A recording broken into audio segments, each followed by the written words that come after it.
Well, for my clematis in a pot, it's doing pretty well, but let me give you a little bit of a follow-up on that. You can see this first year grew real nicely. Second year came right back up through the obelisk that I'd put in there, but the roots grew around that base of the obelisk. And I guess I didn't completely think it through because in hindsight, now that I've got it removed, let me show you what my problem was. Weeds would grow back in there and you can't get in there and pull them out. Dandelions, all kinds of little, I don't know, horsetail, different things like that would get in there, and there is no way that I could get my hand back in there to pull them out. See, it just won't fit. If it was right by the edge and you could pinch them, you're good. But on any side, I couldn't get in. So therefore, I like it in the pot. It works out well, but I'm going to have to remove this. But let me show you what I needed to do. Now this morning I'm going to work on my clematis here at the corner of the deck. I've done a little bit of rearranging, but I have this tall iron obelisk for the clematis to climb on, and there are some weeds down in there that I want to get to. And the clematis is beginning to come out. Let me see if I can get a good image of it right here. We're just starting to get a little new growth there in the bottom. So I want to trim the old off and cut all those weeds out. I'm sure there'll be more sprouting all through the season, but I need to clean it up first. Angelina looks bright and beautiful. Let's just hope she could smother out the rest of the weeds. Now what I needed to do is first of all to trim off all the old dead vines from last year. Now a lot of clematis will just grow nicely on and sprout out on the old dead portions of it. It'll look dead, but like with sweet autumn, it'll just come out at the joints and everything.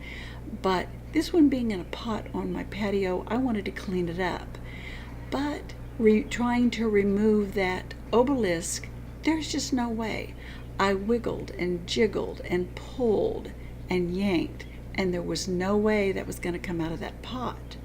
And I thought, well, I'm not going to end up killing my new little clematis. This would be its third spring to grow, and I don't want to kill it. I want it to survive, bloom beautifully like it did last year. And so I've got to get the obelisk out of there, and the only thing I can do is wait to have some help from my daughter, and we'll just work on getting it pulled out together. So with my daughter's help, we decided to get out an additional big round tub. Usually I make Hypertufa in that, and we're going to just pull it out and then see if we can just pull everything apart one by one.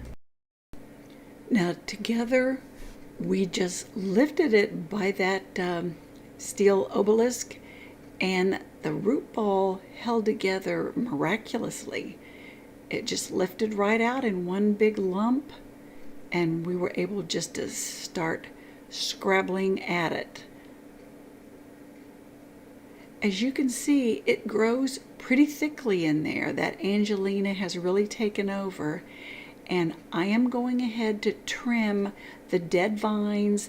Maybe some of these vines might have been just a little bit still green, and they possibly would have gone ahead and flowered, because the way the clematis grows, if you keep the wood and everything, it'll, as I said before, vines can regrow on that, and little leaves will start coming out of the joints. But since mine was such a mess, I may have to sacrifice some blooms that I would have had earlier. And unfortunately, with the condition this one's gotten in, that's just what I had to do. But we've got it all cleaned up now, and we're just kind of pulling at the soil so that we can free up those steel bars, iron bars, whatever that is. It's heavy, but we're just pulling that in there. And of course we should have gloves, but you know we gardeners should and do is two different things. We just started to pull at it, and we pulled away the Angelina in big hunks, because with Angelina you can just about do anything to it and it just survives. Good growing sedum plant, beautiful colors, I love it. Apologize for my hair, I should have it pinned back, but it's always hanging in my face. It's a little bit too short to make a ponytail and a little bit too long not to hang in my face. But we finally got it free. You can see that it's freed of its steel cage, so now we can really get down in there.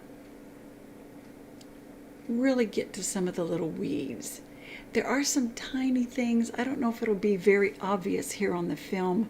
There's some tiny little sprouts of small seeds, probably chickweed and probably bittercress. Some of those ones that just are so annoying because they sprinkle and spread so widely. But since I couldn't ever get down into them, I couldn't ever clear them out. And so now is my chance to really pull it out and get those long, tall weeds out. Look at the roots on that one, and look how tall it was, but I just could not get my hand in there to pinch it out. Now you can see some of the dead vines. Jenny's kind of pulled them all to the side, and we're going to snip those off.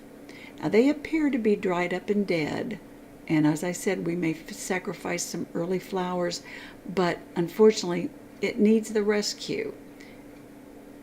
Now this again is the Clematis pileau, Pileau, I'm not sure how to pronounce that, little duckling. Sometimes it's just called little duck, but it grows to just about 6 feet high. It's not one of those gigantic ones that'll grow 20 feet in a season or anything like that, but it blooms a lot. It really is a prolific bloomer, and I had so many blooms over the summer. I really want to keep this going, but yet I want to keep it on the deck. I'm not ready to put it out into the soil, even though I could. But we're picking out the weeds again and getting it all cleaned up. That should give it a better start, and I'll plan on feeding it to give it a nice dose of fertilizer for this start in the spring. Look at those healthy roots. It really had a network of roots down in there, but we've got them all freed up now. I've set them in a pot so that we can take the pot that they're going into and refresh it with a lot of extra new fresh soil. And you can see that cage there that we've separated. So I've got it pulled out. It's all full of new fresh soil, and I've got some granular fertilizer in there. I've got it all mixed in, so we're ready to put it down in there and just kind of spread the roots out so that they can be free to get through everything now, instead of twining around the steel poles and wires that were in there. But I think it's going to look real good. I'm going to try to center it as best I can, and then I'll be putting up a new pole for it to climb, but this time I'm going to keep it nice and wide. But meanwhile, we've cleaned out these little patches of sedum that we'd pulled out. They're all cleaned out now and weed free, or at least as best as we can tell right now. And so we'll put that in. That's the mulch, quote unquote, to shelter the roots, keep the roots cool, and the roots in the shade and the leaves in the sun. And I've got a lot of the Angelina left over, little ends that have fallen off and little pieces. I can plug those in anywhere. Just stick them in the ground and they'll grow. Now I did bring more fresh dirt, fresh soil to bring out and top it off with. And these are the bamboo sticks. I'm going to use 3, and probably overcompensating because I couldn't get my hands in it before, but I want a nice wide area to reach behind. So I'll just use the tripod formation to put them in here so that I can get in there easily. But again, topping it off with some fresh soil, fertilized and ready to feed this lady in the spring. I think she'll do really, really well.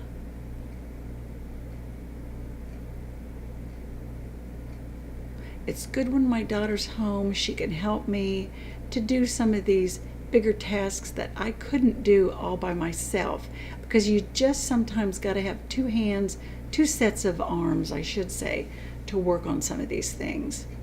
But we've made sure that we've covered the base of the plant, got everything under, pressed it through so that we can clean out the air pockets and everything. But I think it looks real good. I'm real pleased with the way it looks. It looks so much nicer without the weeds in there.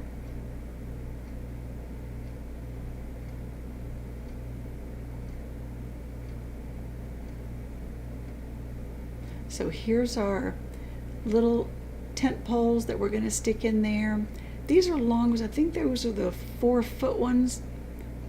And I'll just put 3 and then tie them together at the top so that it'll form like a little, I don't know, tripod for everything to grow up on, just like I did with my philodendron previously.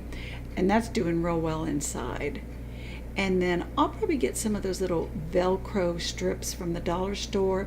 I've got some in the garage that I'll use right now.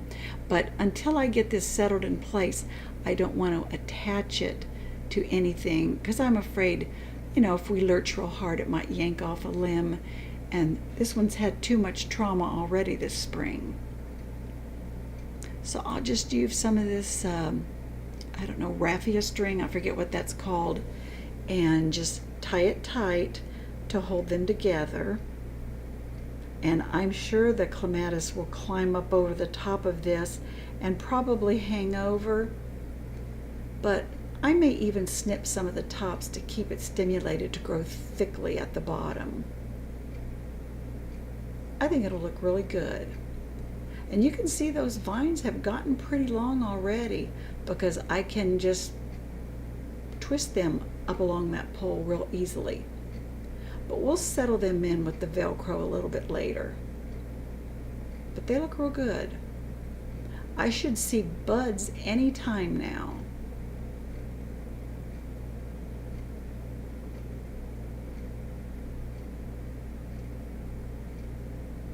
It looks nice. I'm real pleased with it. This blooms pink. I'll reference one of my old videos up here in the corner so you can see what it looked like when we first planted it. I think it was first planted just about this time in 2019.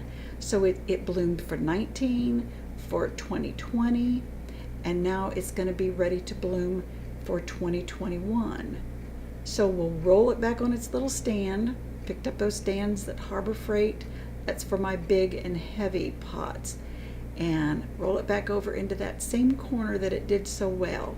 Gets morning sun, and then till noon or afterwards it gets shade, because the house shades it then.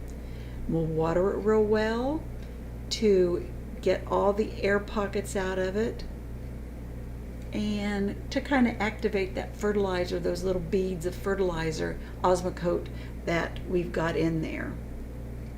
And rinse off that base too to make it look nice. But this should do well. I'm glad we've got that taken care of. I'll reference another video. If you've not watched any of mine, stick around and watch some more. And if you're a returning viewer, thank you for coming back and watching it. And I'll see you next video.